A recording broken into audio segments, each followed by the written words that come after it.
Shalom, chers frères et sœurs, soyez une fois de plus abondamment bénis. Et c'est toujours une joie pour moi de faire des vidéos pour essayer de partager la parole de Dieu et de vous expliquer un certain nombre de choses très importantes. Voilà, pour que nous puissions vraiment connaître la vérité. Cette vérité qui va réellement nous affranchir. Et comme j'aime souvent le répéter, Jésus a dit, vous connaîtrez la vérité et la vérité vous affranchira. Alléluia. Donc le sujet que nous allons aborder aujourd'hui est un sujet vraiment d'une importance capitale. Je dirais c'est un sujet très important. C'est le sujet de l'Esprit de Dieu. Donc du Saint-Esprit, l'Esprit de vérité, le Consolateur. Et donc nous allons vraiment au travers de cette vidéo vous expliquer un certain nombre de vérités parce que il y a souvent beaucoup de confusion sur la question du Saint-Esprit, sur la question de l'onction de Dieu, du baptême du Saint-Esprit, de la présence de Dieu. Il y a beaucoup de confusion aujourd'hui. Voilà. Et Satan étant un grand stratège, il s'arrange toujours à introduire dans l'Église des contrefaçons de ce qui est vrai. Voilà. Satan est toujours dans la contrefaçon de l'œuvre de Dieu, de l'action de Dieu. Voilà. Il est toujours en train de copier ce que Dieu fait pour essayer d'égarer les gens et tromper les gens. Et nous voyons beaucoup de contrefaçons de l'œuvre du Saint-Esprit aujourd'hui dans les églises. Je suis sûr que vous êtes déjà allé dans des églises où quand le pasteur soulève sa main, tout le monde tombe. Voilà, même d'autres collègues pasteurs tombent, même les dirigeants même tombent, les chantres tombent, voilà, les gens tombent partout, ils poussent des cris, voilà, les gens qui sont possédés, les gens qui ne sont pas possédés, tout le monde tombe et on dit, ça c'est la puissance de Dieu, le Saint-Esprit en action. Voilà. Donc, tout ça, nous allons voir cela. Est-ce que ça c'est vraiment l'œuvre de Dieu? Est-ce que c'est comme cela que l'œuvre de Dieu, le Saint-Esprit agit? Est-ce que le Saint-Esprit est là pour faire tomber les gens? N'importe comment, n'importe où, pour n'importe quelle raison.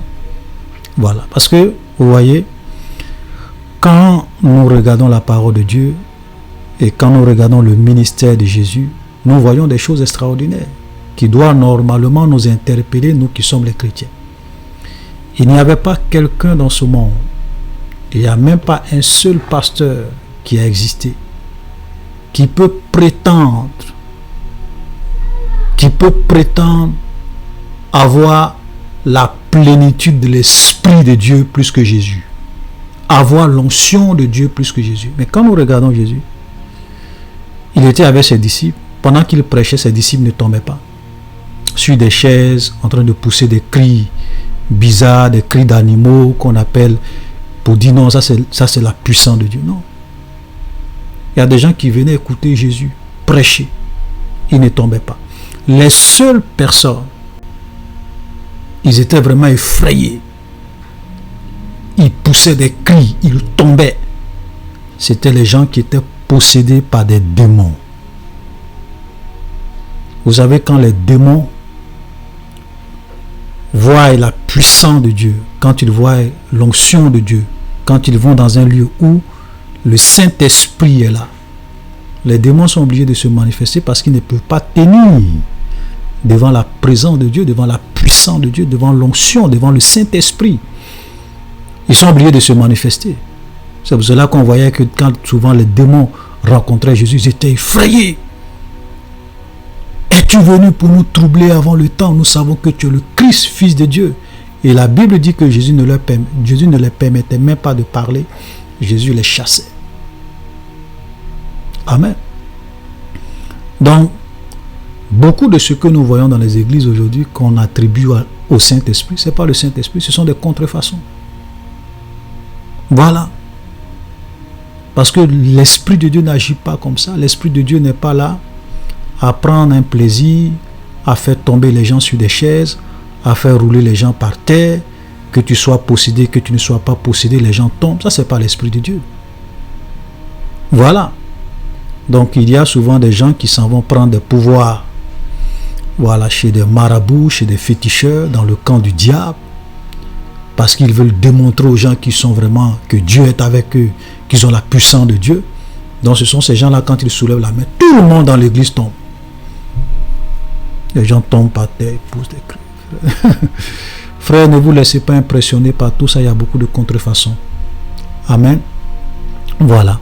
Vous avez même des gens, comme je le dis souvent, des églises de spectacle, de tohu-bohu. Vous avez le pasteur qui est là, qui vient faire son one-man show. Est-ce que je peux prophétiser?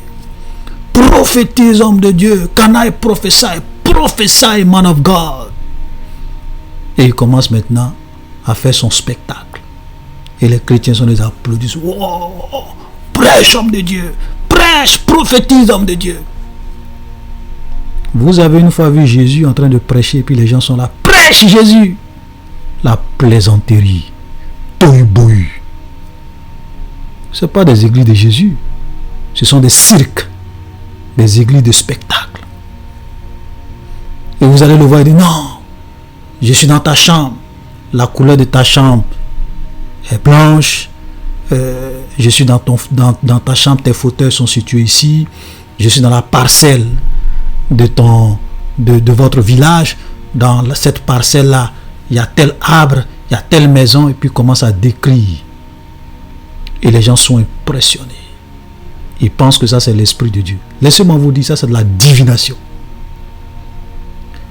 Il n'y a personne dans ce monde, même le diable lui-même, ne peut pas être dans deux endroits en même temps et au même moment. C'est-à-dire que pendant que Satan est à quelque part, en train de parler avec des gens, il ne peut pas être dans un autre endroit en même temps.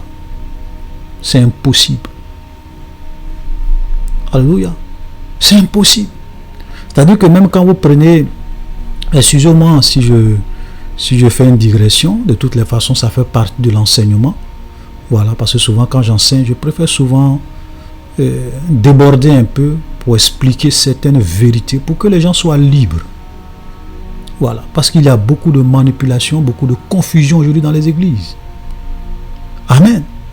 Même les prophètes de l'Ancien Testament, quand Dieu les prenait pour aller les montrer des choses en esprit, pendant que Dieu est en train de leur montrer des visions en esprit, des révélations en esprit, ils ne sont pas là en train de causer avec quelqu'un. Ce n'est pas possible. L'homme ne peut pas être dans deux lieux en même temps. C'est-à-dire que tu peux pas être arrêté devant quelqu'un en train de causer avec la personne. Et tu dis en esprit, tu es dans sa chambre, tu es dans son village. Ce n'est pas possible. Personne dans ce monde n'a ce pouvoir. La seule personne qui est partout en même temps, au même moment, c'est Dieu seul, le seul Elohim d'Israël. Dieu peut être dans ta chambre en train de te parler, et puis il peut être dans la chambre de quelqu'un d'autre en train de lui parler. Seul Dieu a ce pouvoir. Il est omniprésent. Un homme, ni les démons, ni le diable même en personne n'a ce pouvoir. Alléluia.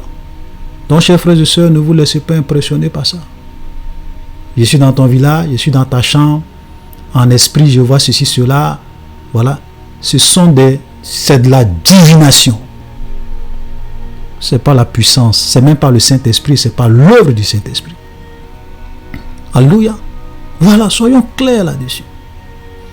Donc, vous voyez des chrétiens, ils sont impressionnés quand ils disent, ah, puissant de Dieu. Prophétise, homme de Dieu. Can I prophesy, man of God. Vous avez vu ça ou ça dans la Bible? Ces genres de choses, ces genres de spectacles, de cirque. Et souvent vous avez quelqu'un, pendant qu'il prêche, il y a l'autre qui est là, qui agrémente ce qu'il dit. Voilà. Oui, homme de Dieu, oui, puissant pasteur, puissant homme de Dieu. Non, ouais, il a la révélation. Prophétise, dis-nous, pasteur. Oh bon. Et vous avez des chrétiens qui sont assis dans ces églises et qui pensent que ça c'est l'œuvre de Dieu, qui pensent que ça c'est le Saint-Esprit. Des chrétiens qui sont tellement aveugles parce qu'ils ne lisent pas la Bible pour savoir que l'Esprit de Dieu n'agit pas comme ça. Alléluia. J'ai même vu des vidéos où je vois un pasteur qui discute avec des démons. Oui, qui es-tu dans ce corps? Et le monsieur dit, je suis Donald Trump. Donald Trump. Ah bon? Pourquoi tu es dans ce corps? Oh boy, frère, je vais vous dire, vous allez aller souvent dans les églises, il y a des choses qui vont vous choquer. Qui vont vous choquer. Donald Trump qui est aux États-Unis, son esprit est passé où? Pour rentrer dans le corps d'une personne. Vous savez, les démons, ce sont des grands menteurs. Leur père, c'est le diable. Et la Bible dit que le diable est le père du mensonge. C'est pour cela que vous n'allez jamais voir. Frère, Jésus ne discutait pas avec les démons. Quand Jésus rencontre les démons, la Bible dit qu'il ne leur permettait même pas de parler. Il les chassait. Il n'était pas en train de poser des questions à des démons. Oui, ça fait combien d'années tu es dans ce corps? Pourquoi tu es là? Comment tu es rentré dans ce corps? Frère, tu es obligé d'interroger un démon pour avoir la révélation de Dieu? Non. Jésus chassait les démons. Il ne discutait pas avec eux. La seule fois, parce qu'il y a des gens qui vont souvent citer ce cas-là, où Jésus demande à un démon quel est ton nom. Et Jésus a fait exprès, parce qu'il voulait montrer une vérité à ses disciples. Il demande au possédé, quel est ton nom? C'est la seule question que Jésus a posée à ce démon, dont nous voyons le récit dans la Bible. Et le démoniaque a dit, Légion, car nous sommes nombreux. Mais Légion, ce n'est pas un nom. Tu interroges quelqu'un, tu dis quel est ton nom, il dit Légion, car nous sommes nombreux. Ce n'est pas un nom. Jésus a fait ça parce qu'il voulait montrer à ses disciples qu'une seule personne peut être possédée par des légions de démons, par des milliers de démons. C'est pour que ses disciples puissent voir cette vérité spirituelle, cette réalité spirituelle. Simplement pour que les gens comprennent que les démons sont nombreux, sont des milliards et des milliards, ils sont plus nombreux que les hommes. Donc un seul homme peut être possédé par des milliers de démons. Et quand l'esprit a répondu ainsi, Jésus n'a plus continué la conversation pour demander pourquoi tu es dans ce corps, comment tu es rentré dans ce corps. Jésus a chassé les démons. Jésus les a chassés. On ne cause pas avec les démons. On ne discute pas avec les démons. On les chasse au nom de Jésus. C'est ce que nous voyons dans la Bible. Cette femme, quand cette femme, dans le livre des Actes des Apôtres, frère, excusez-moi, comme je l'ai dit, on va aller doucement. Je suis obligé de vraiment expliquer un certain nombre de choses pour que la confusion, parce qu'il y a beaucoup de mensonges aujourd'hui autour du Saint-Esprit. Donc nous sommes en train de parler du Saint-Esprit. Je serai obligé d'aller doucement.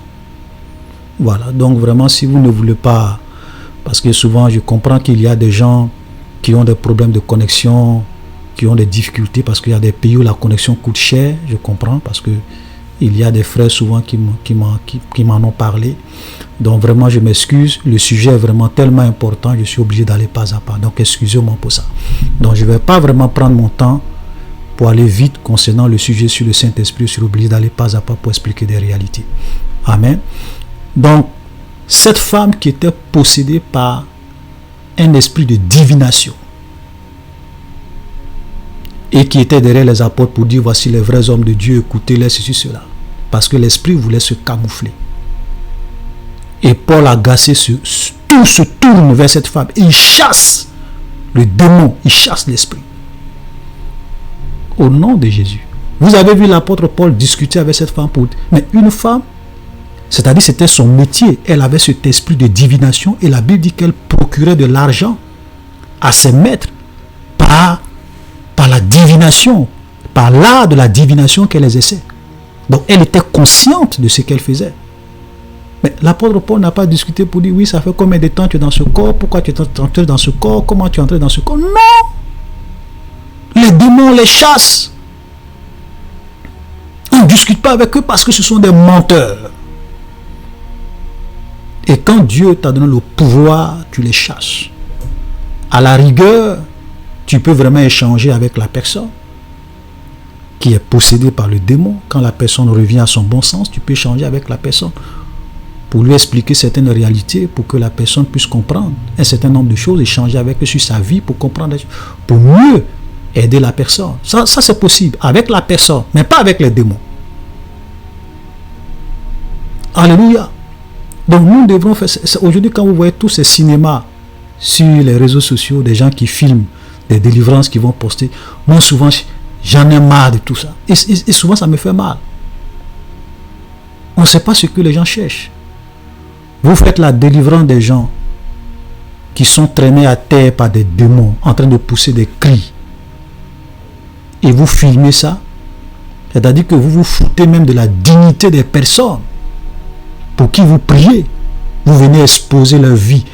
Et ce qui est mauvais, vous allez vous rendre compte que ces personnes qui font ça, ils ne vont jamais accepter, si c'était leur femme ou bien leurs enfants, ils ne vont jamais accepter qu'on puisse filmer la délivrance de leurs femmes et de leurs enfants et qu'on vienne publier ça sur Internet. Ils ne vont jamais accepter ça. Mais ce que vous ne voulez pas qu'on puisse vous faire, pourquoi vous le faites aux autres? Il faut faire attention. La délivrance, ce n'est pas du spectacle, ce n'est pas du cinéma, ce n'est pas Hollywood ou bien ce n'est pas Hollywood. Pour venir filmer comme un pour dire. Et tout ça, souvent, c'est fait avec des intentions pour montrer qu'ils sont puissants. Frère, Dieu ne travaille pas comme ça. Même Dieu respecte la dignité des hommes. Donc, chers frères et sœurs, toutes ces choses que vous voyez dans les églises, très souvent qu'on attribue à l'œuvre du Saint-Esprit, des pasteurs qui viennent faire le one-man show, ce n'est pas le Saint-Esprit. Voilà, ce sont des contrefaçons, des esprits de divination, des pouvoirs que les gens souvent s'en prennent chez certains marabouts féticheurs, parce qu'ils veulent montrer qu'ils sont puissants. Comme aujourd'hui, les chrétiens sont des gens qui aiment le spectacle, qui aiment ces genres de choses. Ouais, puissant homme de Dieu. Voilà, donc ils font ça pour attirer des foules. Mais ce n'est pas le Saint-Esprit. Donc aujourd'hui, nous allons vraiment parler du Saint-Esprit. Qui est le Saint-Esprit?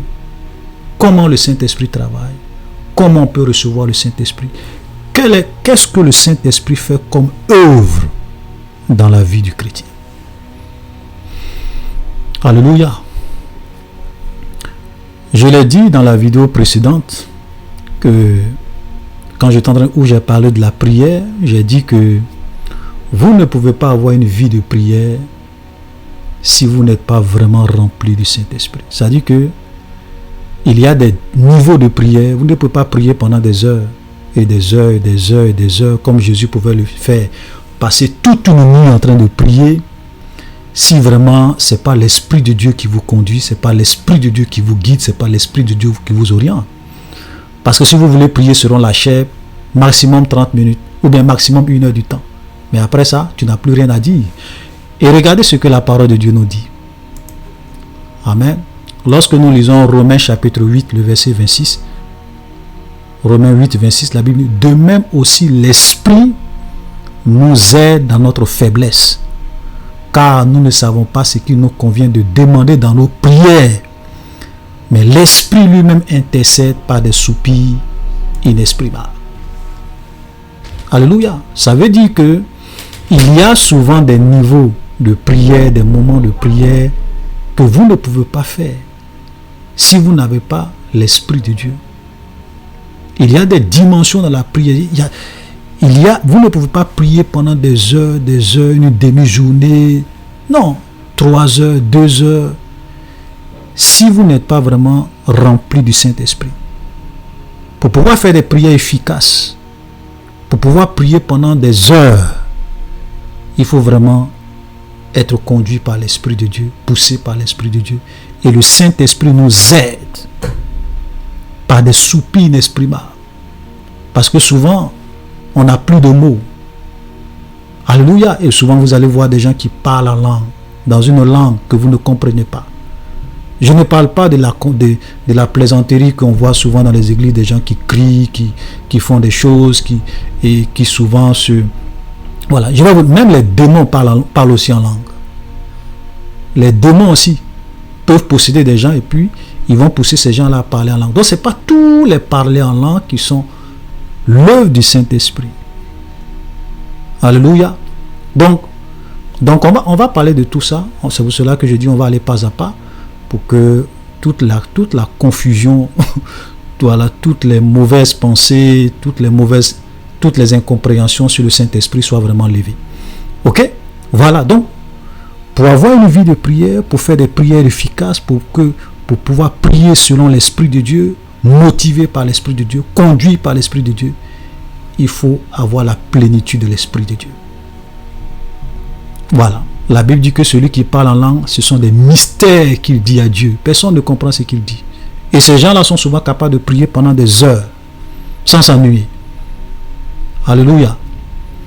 Donc ça, c'est simplement pour vous faire comprendre que le Saint-Esprit joue un rôle important, un rôle fondamental dans la vie du croyant.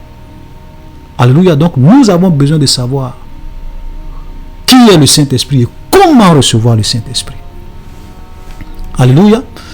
Et vous voyez, le Saint-Esprit est tellement important. Nous voyons encore un autre exemple. J'ai dit tout cela pour vous montrer un peu l'importance de l'Esprit de Dieu dans la vie du chrétien, avant qu'on ne rentre dans le fond, dans le vif du sujet. Lorsque Jésus est mort et qu'il est ressuscité, il a dit à ses disciples que ses disciples devraient aller par tout le monde entier pour prêcher la bonne nouvelle. Voilà, c'était la mission qu'il leur avait donnée. Allez par tout le monde entier, faites de toutes les nations des disciples, les baptisant au nom du Père, du Fils et du Saint-Esprit, les enseignant à observer tout ce que je vous ai prescrit. Ça aussi, c'est une erreur que les gens font. Vous savez, dans la mission que Jésus a donnée à l'Église et aux apôtres, cette mission-là a deux volets. Le premier volet, c'est qu'il devrait annoncer l'Évangile. Prêcher Christ pour que les gens puissent réellement savoir ce que Jésus a fait pour accepter Jésus comme leur Seigneur et leur Sauveur. Le deuxième volet, c'est qu'il devrait les enseigner à observer.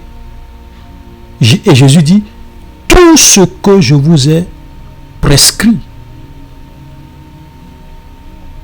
Et sur ce point-là, sur ce deuxième volet-là, beaucoup d'églises ont échoué, beaucoup de personnes échouent. Ils vont simplement annoncer l'évangile aux gens. Et puis s'arrête là. Vous savez, vous pouvez annoncer l'évangile aux gens. Mais la personne peut aujourd'hui accepter Jésus. Mais si elle ne comprend pas, si on ne l'enseigne pas, si on ne l'amène pas à comprendre c'est quoi la vie chrétienne, si on ne l'amène pas à observer tout ce que Jésus nous a enseigné, la personne ne sera pas sauvée. Ou du moins, la personne va retourner à son ancienne vie et continuer à vivre dans le péché.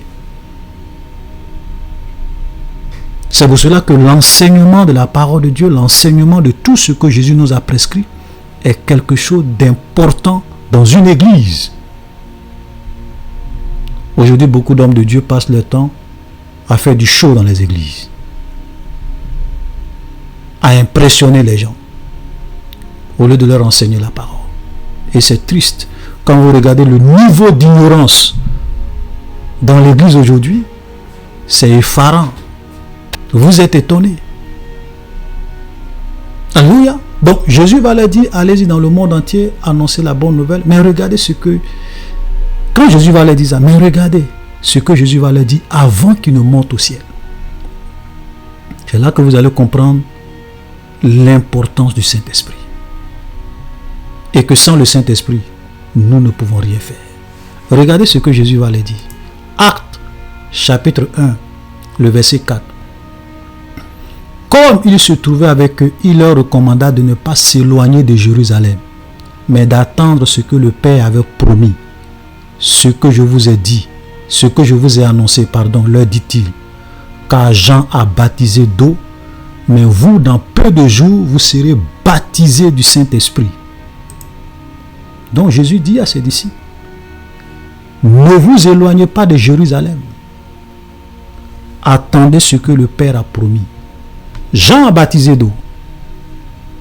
Mais vous, dans peu de jours, vous allez être baptisés du Saint-Esprit. C'est pour cela qu'on parle du baptême du Saint-Esprit. Ça, c'est Jésus même qui donne, qui dit cela. Vous allez être baptisés du Saint-Esprit. Donc, il y a le baptême d'eau et il y a le baptême du Saint-Esprit. Donc, nous allons expliquer tout cela. Ok, quand on va rentrer dans le vif du sujet. Donc, il était important pour les disciples d'attendre d'être baptisés du Saint-Esprit avant de prétendre commencer à faire l'œuvre de Dieu, à aller annoncer l'évangile.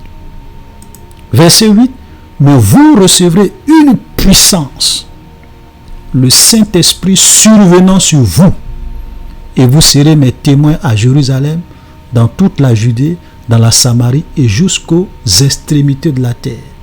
Vous recevrez une puissance, virgule, le Saint-Esprit. Frère, quand on parle de la puissance de Dieu, c'est une personne. Le Saint-Esprit. Alléluia. Le Saint-Esprit, c'est ça la puissance. Parce que quand le Saint-Esprit descend sur toi, ou bien quand tu es baptisé du Saint-Esprit, tu es capable maintenant, ou bien l'Esprit de Dieu est capable maintenant de produire, de manifester la puissance de Dieu au travers de toi. Donc c'est lié. On ne peut pas parler de l'onction, on ne peut pas parler de la puissance de Dieu sans le Saint-Esprit. Alléluia. Sans l'Esprit de Dieu. C'est vrai que il y a des personnes qui pensent que le Saint-Esprit c'est simplement une puissance. Le Saint-Esprit c'est Dieu. L'Esprit de Dieu c'est Dieu lui-même. Alléluia, parce que la Bible dit que Dieu est esprit. C'est-à-dire que Dieu dans son essence, il est esprit. Donc quand on dit Saint-Esprit ou Esprit de vérité ou le consolateur, c'est l'Esprit de Dieu, c'est Dieu lui-même. On va encore rentrer dans les détails tout à l'heure. On est en train de toujours faire une introduction. Donc, vous voyez, et Jésus leur dit cela. C'est-à-dire que si vous n'avez pas reçu le Saint-Esprit, vous ne pouvez pas être mes témoins à Jérusalem. Vous ne pouvez pas être mes témoins dans toute la Judée. Vous ne pouvez pas être mes témoins en Samarie. Vous ne pouvez pas être mes témoins jusqu'aux extrémités de la terre. Et les disciples avaient tellement bien compris. Regardez, quand Jésus va leur dire ça, qu'est-ce qui va se passer quand Jésus est monté au ciel? Verset 12. Alors il retournait à Jérusalem, de la montagne appelée des Oliviers, qui est près de Jérusalem, à la distance d'un chemin de sabbat. Quand il fut arrivé, il montait dans la chambre haute, où il se tenait d'ordinaire. C'était Pierre, Jean, Jacques, André, c'est-à-dire qu'on vous cite les disciples. Verset 14, tous d'un commun accord persévéraient dans la prière. Alléluia. Ils étaient obligés de se retrouver à la chambre haute et de réellement prier Dieu, persévérer dans la prière pour recevoir le Saint-Esprit, pour être baptisé du Saint-Esprit, comme Jésus leur avait annoncé. Et c'est après le baptême qui vont maintenant commencer à prêcher la parole. Alléluia. Frère, simplement pour vous dire, et ça c'est souvent l'erreur que beaucoup de chrétiens font. Ils veulent commencer à servir Dieu alors qu'ils n'ont pas été baptisés du Saint-Esprit. Ils veulent commencer à servir Dieu alors qu'ils n'ont pas reçu la plénitude du Saint-Esprit. Laisse-moi te dire, tu ne pourras jamais servir Dieu efficacement si tu n'es pas baptisé du Saint-Esprit. Tu es en train de perdre même ton temps. Vous savez, parce que servir Dieu, frères et sœurs, c'est pas une petite affaire. Hein? Servir Dieu, c'est pas l'éloquence, c'est pas l'intelligence humaine. Vous avez des pasteurs, quand vous les écoutez, ils sont éloquents. Ce sont eux souvent qui viennent dans leur message, ils veulent impressionner les gens, ils s'agitent autour de leur micro. Pour impressionner les gens, ils sont très éloquents, ils parlent bien. Mais ce n'est pas parce que tu es éloquent que tu es appelé à servir Dieu. Même dans le monde, il y a des gens qui de façon naturelle sont éloquents. Il y a plein de politiciens qui sont éloquents. Il y a des politiciens, tu peux aller écouter leur discours politique pendant des heures, tu ne vas pas t'ennuyer. Mais ils ne sont pas aptes à servir Dieu. Seul l'Esprit de Dieu peut te rendre apte à servir Dieu. Parce que non seulement quand on sert Dieu, tu as des ennemis physiques, mais tu as des ennemis spirituels que tu ne vois pas. Les démons, les puissants des ténèbres, les occultistes, les satanistes, le diable, les sorciers. Tous Tout cela veulent ta mort. Donc l'œuvre de Dieu, ce n'est pas un jeu. Tu peux laisser ta vie dedans. Alléluia. C'est pour cela que quand le Seigneur t'a pas appelé à faire quelque chose, il ne faut pas le faire. Tu serais inefficace. Tu ne pourras rien faire qui soit utile à l'œuvre de Dieu, au dessein éternel de Dieu. Rien. Jésus dit quoi? Regardez cette phrase de Jésus qui est intéressante. Avant même de venir sur cette phrase de Jésus, j'aimerais brosser un point rapidement avant qu'on ne continue. Verset 14, tous d'un commun accord persévéraient dans la prière avec les femmes, Marie, mère de Jésus, et avec les frères de Jésus. Donc ceux qui pensent que Marie a été enlevée, vous êtes dans l'erreur. Même Marie, la mère de Jésus, elle était à la chambre haute avec les disciples de Jésus. Elle aussi, elle est en train de persévérer dans la prière pour recevoir aussi le Saint-Esprit. Oh boy! Donc toutes ces histoires de Marie, mère de Dieu, priez pour nous, pauvres pécheurs, vous êtes dans l'idolâtrie. Je le dis avec amour parce que même quand j'ai fait la vidéo précédente sur la prière, j'ai vu quelques commentaires de certains catholiques. Mais je vous le dis la vérité. Vous êtes dans l'erreur. Marie n'est pas la mère de Dieu. Quand les Juifs posent la question à Jésus, ils disent, tu n'as pas encore 50 ans. Et tu dis que tu as vu Abraham. Qu'est-ce que Jésus leur dit? En vérité, je vous le dis, avant qu'Abraham fût, avant que votre ancêtre Abraham, avant qu'il fût, votre ancêtre, arrière-grand-père, votre ancêtre, votre aïeux, moi Jésus, je suis. Et les gens ont pris des pierres, ils ont voulu le lapider. Pour vous dire que Jésus n'a pas commencé à exister à partir de Marie. Il est de toute éternité Dieu. Marie a simplement été un canal par lequel Dieu s'est lié à notre humanité pour venir dans ce monde, pour se former un corps. Marie n'est pas la mère de Dieu. Désolé. Et elle n'a pas été enlevée, comme on vous le fait croire. Elle est morte, elle est enterrée. Elle priait aussi. Jésus, elle priait aussi le Saint-Esprit pour avoir... Elle priait aussi le Père pour avoir le Saint-Esprit. À la chambre haute. Que les gens arrêtent de vous tromper. Vous savez, moi, je n'ai pas peur de dire la vérité aux gens. Si tu veux, tu crois. Si tu veux, tu crois pas. C'est ton choix. Dieu ne force personne. Mais moi, je n'ai pas la prétention de forcer quelqu'un. Mais la vérité doit être expliquée dans toute sa splendeur. Alléluia. Et quand les gens posent la question sur cette question de mère de Jésus, on dit à Jésus, ta mère et tes frères sont dehors, ils désirent te voir. Vous savez ce que Jésus dit? Qui est ma mère? Et qui sont mes frères? Ma mère et mes frères, ce sont eux qui écoutent la parole de Dieu et qui la mettent en pratique, qui font la volonté de mon Père qui est dans les cieux. Point barre.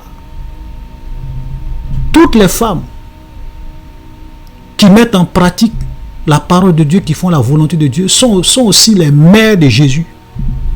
Sont aussi les frères de Jésus. Même moi-même, je suis le petit frère de Jésus.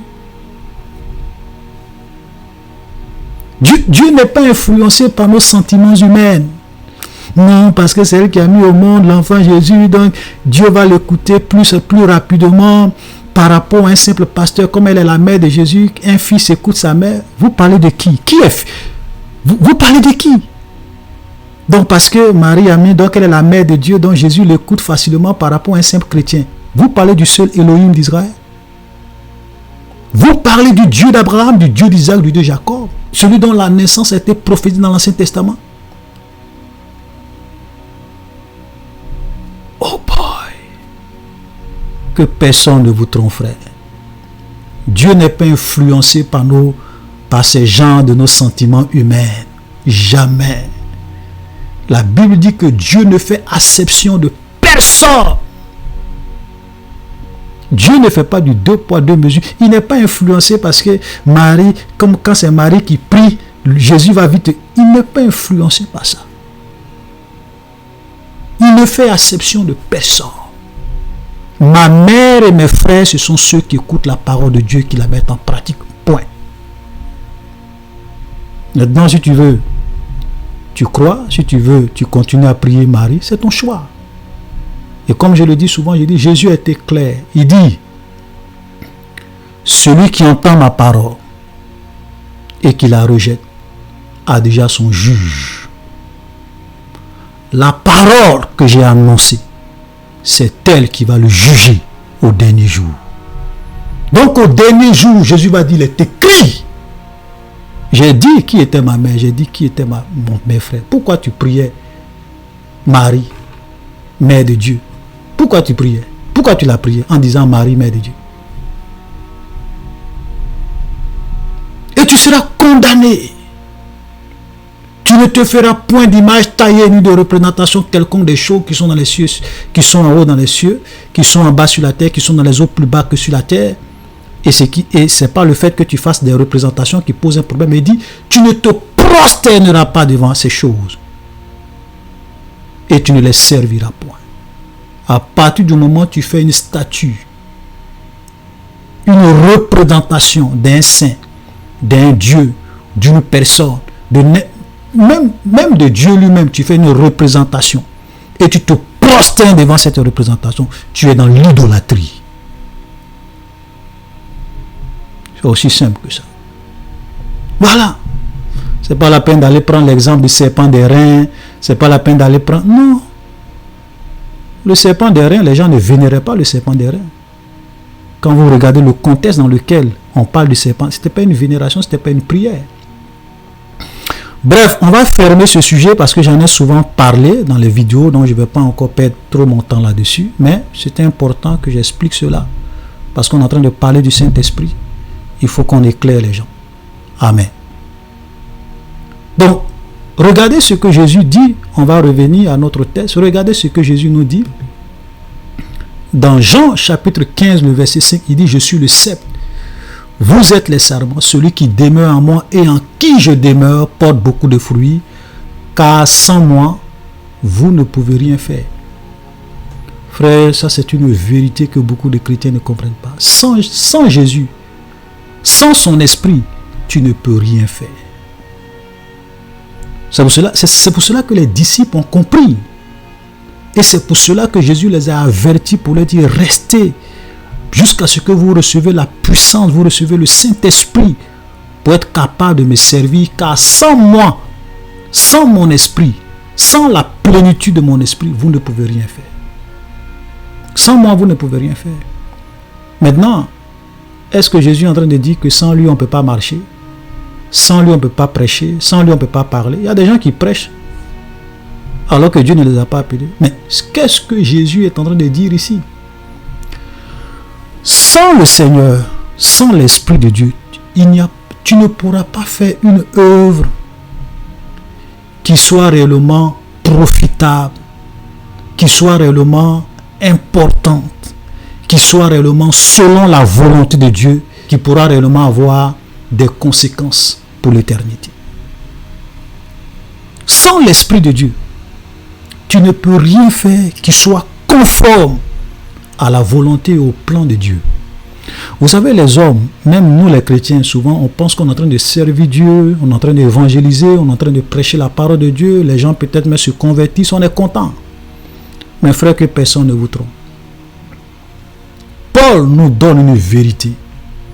C'est pour cela que frère, le Saint-Esprit, il faut que nous puissions chercher le Saint-Esprit et avoir la plénitude du Saint-Esprit, être baptisé du Saint-Esprit pour servir Dieu là où le Seigneur veut que nous le servions, pour être efficace et pour réellement nous laisser conduire par le Saint-Esprit pour servir Dieu selon sa volonté, selon ses desseins.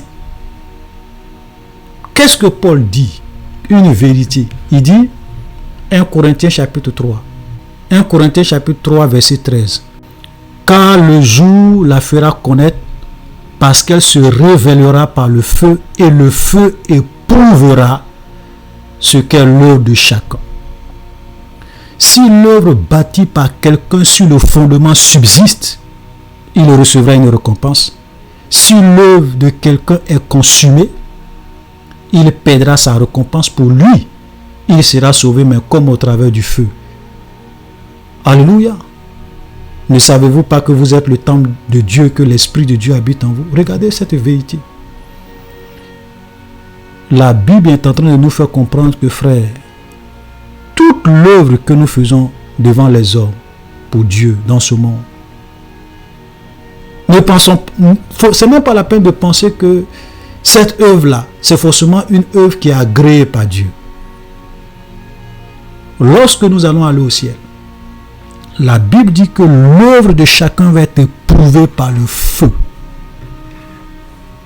Si l'œuvre de quelqu'un subsiste au feu, il va recevoir une récompense. Mais si ton œuvre ne subsiste pas, tu vas perdre ta récompense. Ça veut dire qu'il y a des gens qui vont dire, ah vraiment j'ai servi Dieu, j'ai fait quelque chose pour Dieu. Mais en réalité, cette œuvre-là, ce n'était pas quelque chose qui avait été initié par le Saint-Esprit, poussé par le Saint-Esprit, conduit par le Saint-Esprit. Le Saint-Esprit n'était pas l'initiateur de cette œuvre. Tu l'as fait de toi-même. Cette œuvre-là va être consumée par le feu. Et tu n'auras pas de récompense. Il y a des gens qui seront sauvés, mais ils n'auront pas de récompense. Parce que leur œuvre est zéro. Pourquoi? Parce que ce n'est pas une œuvre qui a été bâtie par l'Esprit de Dieu. Car sans le Seigneur, sans Jésus, nous ne pouvons rien faire qui soit utile au dessein éternel de Dieu. Alléluia. Frère, c'est pour cela qu'il est très important, quand on devient chrétien, il faut être sûr d'avoir fait l'expérience de la nouvelle naissance, donc de la régénération, nous allons en parler. Et avant d'être engagé dans une œuvre, que ce soit, surtout si tu es appelé un ministère, prophète, apôtre, pasteur, voilà, il faut être sûr pour réellement servir Dieu efficacement. Par l'Esprit de Dieu, il faut être sûr d'avoir reçu le baptême du Saint-Esprit. Sinon, tu es en train de te fatiguer, tu es en train de perdre ton temps. Je préfère te le dire, il y a beaucoup de personnes qui aujourd'hui pensent qu'ils sont en train de servir Dieu, mais ils sont en train de perdre leur temps. Parce que Dieu ne reconnaît pas l'œuvre qu'ils sont en train de faire. C'est pour cela qu'ils vont perdre leur récompense au paradis, quand on va arriver au ciel, au jour de la récompense, au jour des récompenses. Ils vont perdre tout, ils vont se rendre compte qu'ils ont perdu leur temps sur la terre, ils pensaient qu'ils étaient en train de servir Dieu, mais tout ça c'était zéro. Alléluia, c'est une vérité importante, frère. C'est pour cela que je vous en prie, l'enseignement que nous sommes en train de faire, c'est un enseignement capital. Il faut qu'on comprenne ces vérités pour ne pas être surpris. Alléluia. Et toujours pour vraiment bien comprendre, l'importance du Saint-Esprit, nous allons lire un verset. Et ce verset-là encore, nous allons expliquer pour que nous puissions comprendre pourquoi nous avons besoin du Saint-Esprit. Alléluia. Regardez ce que Jésus dit dans Luc chapitre 11, le verset 1. Je vous le dis en vérité, parmi ceux qui sont nés de femmes, il n'y a point paru de plus grand que Jean-Baptiste. Cependant, le plus petit dans le royaume des cieux est plus grand que lui. Voilà un verset souvent que nous lisons, mais nous ne comprenons pas. Ou du moins, même quand certaines personnes essayent d'interpréter, ils interprètent ce verset-là mal. Jésus dit, de tous ceux qui sont nés de femmes, il n'y a pas paru de plus grand que Jean-Baptiste.